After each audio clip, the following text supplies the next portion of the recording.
Harvard Divinity School. 100 Years Rudolf Steiner, December 15th and 16th, 2025. Hello, everyone. Thank you so much for being here. My name is Chiaki Uchiyama. I am currently a school director at Portland Waldorf School in Oregon. So I love Waldorf education. I'm a student anthroposophy for 30 years. So thank you very much for the water presentation, and I'm makes me enthusiastic about my presentation too. So that can be a very good segue into what I'm going to present. Thank you so much. So yeah, good. Okay. So for this opportunity, I would like to paint a picture of evolution of human consciousness, as Rudolf Steiner described it, a framework familiar to many anthroposophists, yet often misunderstood or mischaracterized outside of the circle to begin with. Yeah, I don't need that anymore. Yes, okay. So here we are. Okay, so I'm going to use lots of colors, movement, and the directions and images.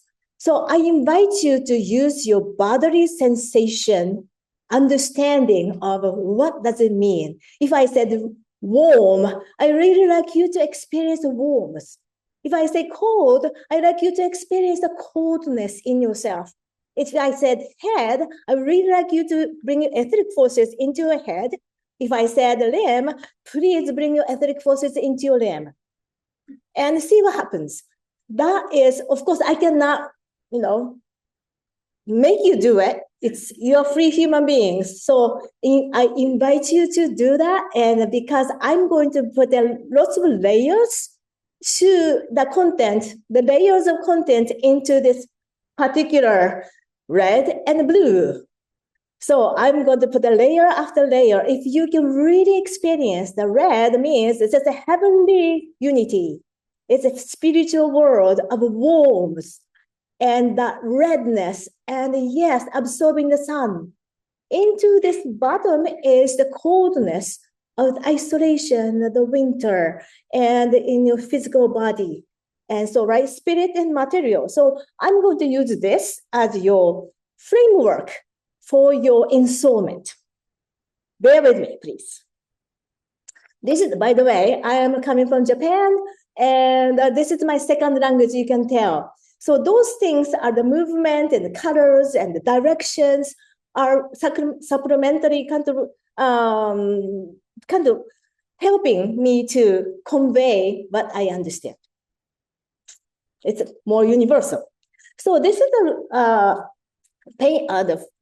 the pastel painting I use a lot for my school, the parent education, and talking about festivals, seasons, biography, 9-year change, 12-year change, 14-year change. That's very, very useful. I just love it every single time. I'm so happy I created it. So, but you can tell, right? The top is a heaven, and bottom is earth, and top is a summer, and bottom is a winter, right? And what is in between is a mystery.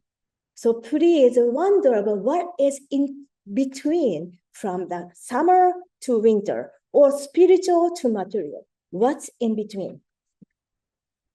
So you can see top is spiritual. I just contextualize it. So your head is now understanding what's going on. So then the down is material, right? Then top is a macrocosm. And the bottom is a microcosm. That's a big scale I'm talking about, right?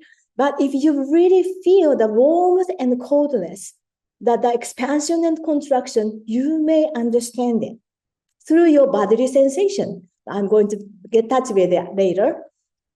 Okay, then we have the task from the spiritual world to descend into material world. This is descending arrows. Please bring your etheric forces from the top, the height, to go into darkness and to the earth. So if you move it, it's very, very important. then that is a path of differentiation. What does it mean to be in the physical body? We were united in the cosmos, right? You and I were together in the cosmos, but now we are separate. Bummer, because we can understand you, because I have my physical body, you do have a physical body. That is our karma to be human being on the planet. So that is how it is. So in the human, so I'm not you, and I'm not chair, I'm not tree, I used to be, but no longer. Oh my goodness, I am the only one to say I. No one else can say I. I'm totally isolated with my physical body. Please experience the isolation, the coldness, and the loneliness in yourself, please. Being on this planet is a difficult thing to begin with. Don't imagine could be here to become happy. Not yet. So that the passage of downward stream is either or path versus. So you versus me, world versus me versus everything else. That is a passage. It's painful. Okay, then see, limb. This hand and feet, it's just a limb.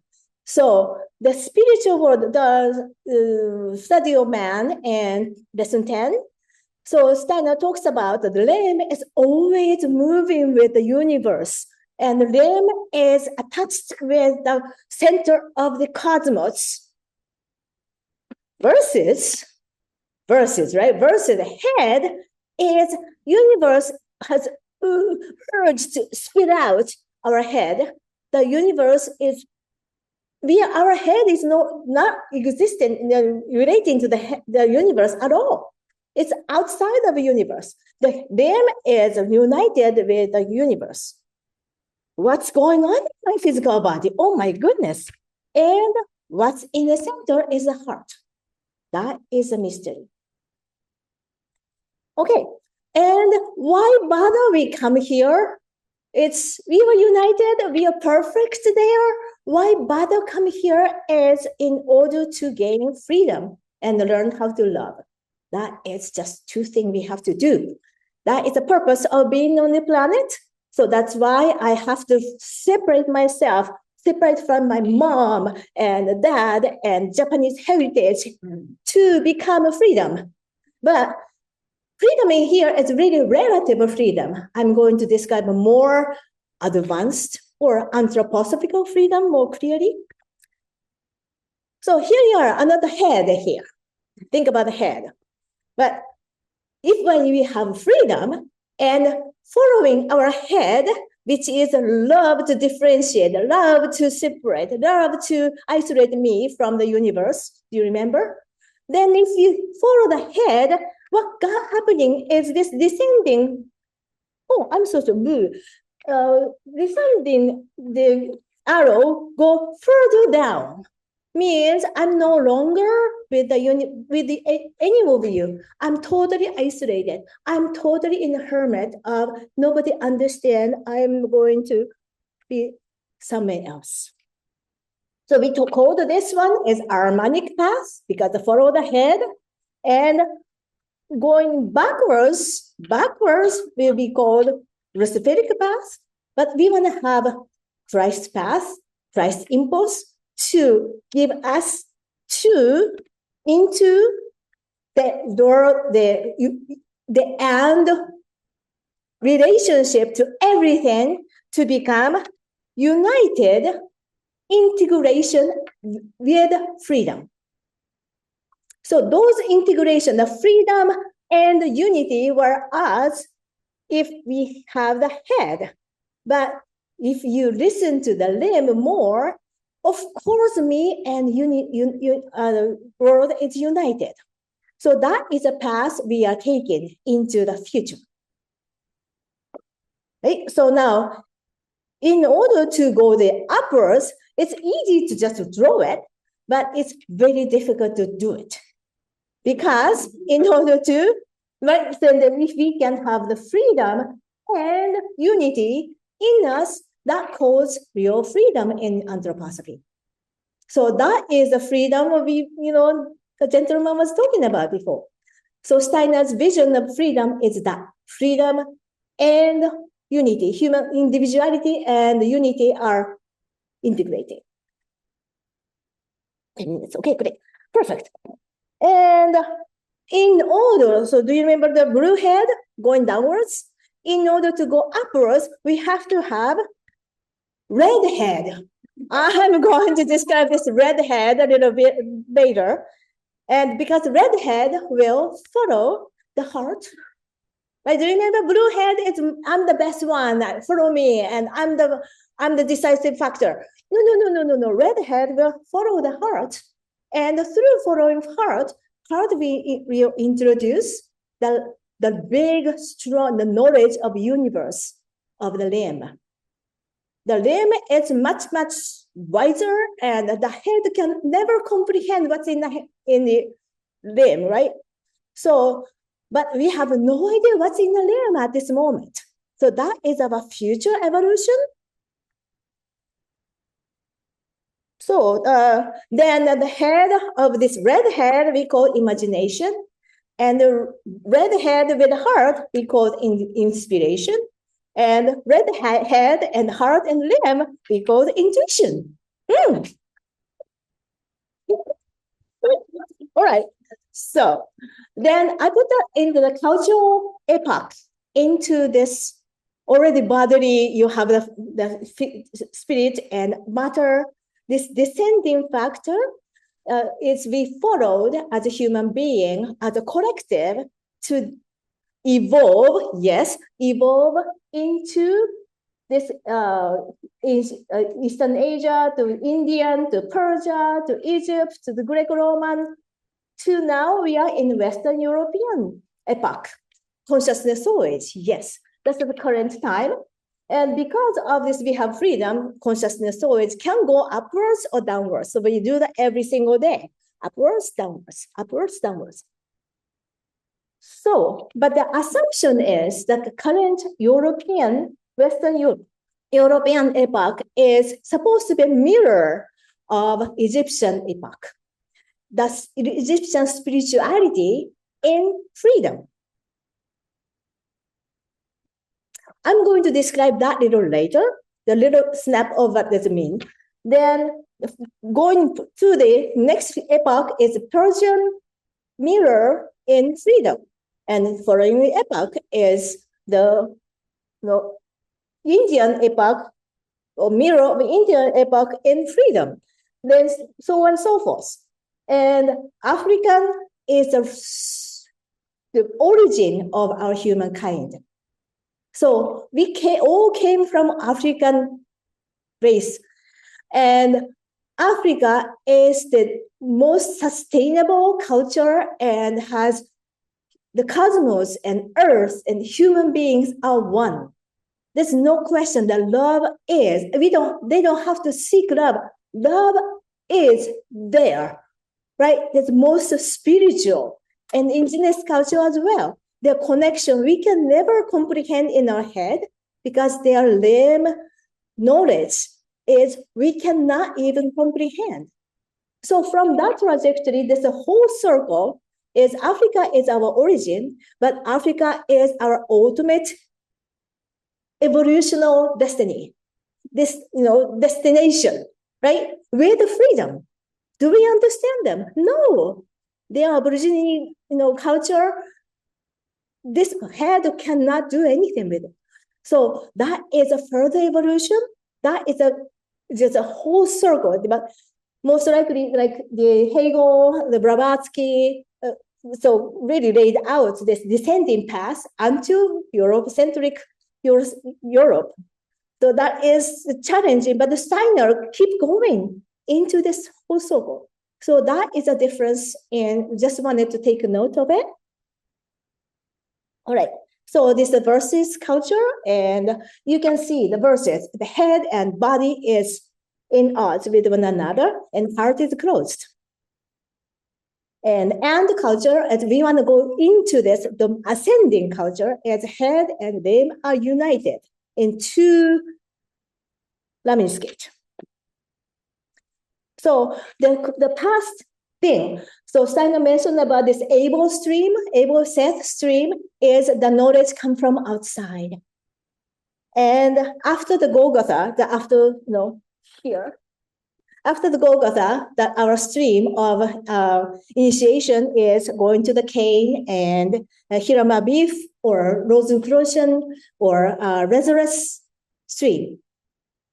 So that is more after this individualized, thank you so much, individualized freedom-sourced initiation rather than collective initiation. So we are going to, every single one of us become individual path to go through it. So those two, so the two, head and, when we are in the fight or flight, yes, the head and the body separate. And sometimes the trauma happens that head and the body separate and makes us ill, right? Teenager is like, I'm the best in the world and you don't have to tell me anything. And I want to do whatever I want. So the real forces in the limb and thinking forces in the head, that they are this one single lemniscate. So that is the more division, me versus you archetype. And this two lemniscate is I have a reading head, I want to seek, and I have a thinking limb, I want to think morally, I want to act morally, and out of my love, my moral compass is in the heart, and also I want to connect, open heart.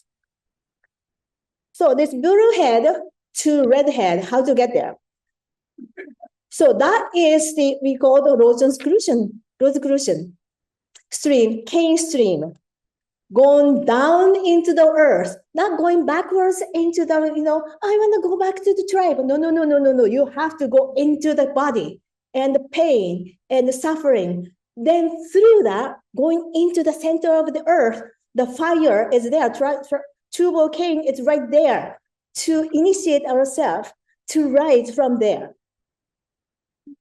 So the Waldorf education actually helped that development because the top-down able stream, the education comes from outside, it's no longer viable. So we educate students from bottom up through 12 senses and bring the will forces from limb to heart to head. So that really creates the students to be ready for this journey of Rosicrucian initiation. So Egyptian myths, so we are talking about the current time is the manifestation from Egyptian to now, right? So just one example of the Isis mystery. Ahriman, Typhon, kills Osiris, throw him into the Nile, and the Nile carries the body all away. Isis, the spouse of Osiris, set out her quest and find him in Asia. She brings him back to Egypt, where Ahriman, the enemy, cuts the body into 12 parts. Isis buried these 12 parts in the various places, so that from now on, they belong to the earth. So that is Isis and Osiris mystery. So now, new Isis Sophia mystery is Lucifer rather than Ahriman. That is a mirror. Lucifer kills Isis and transfers her body into the cosmic spaces, which have become a mathematical abstraction or grave of Isis. To lift the veil of Isis Sophia, it is absolutely necessary that in our circle, we are prepared to help one another in love, so that a real community of souls arises in which all forms of envy disappear. Together, we face the great goal we have in common. Okay, 1 minute, perfect. My conclusion. Wow. See? Okay, I need to read my conclusion.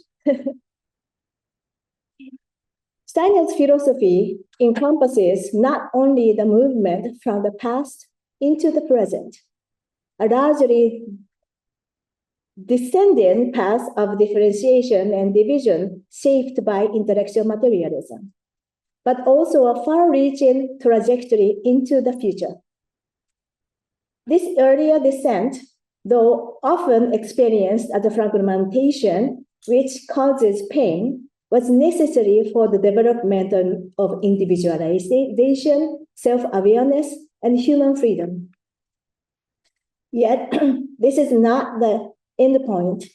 Steiner envisioned a future ascending phase of the human evolution characterized by individual effort on the earth, Cain stream, Christ impulse, towards consciousness integration and unity.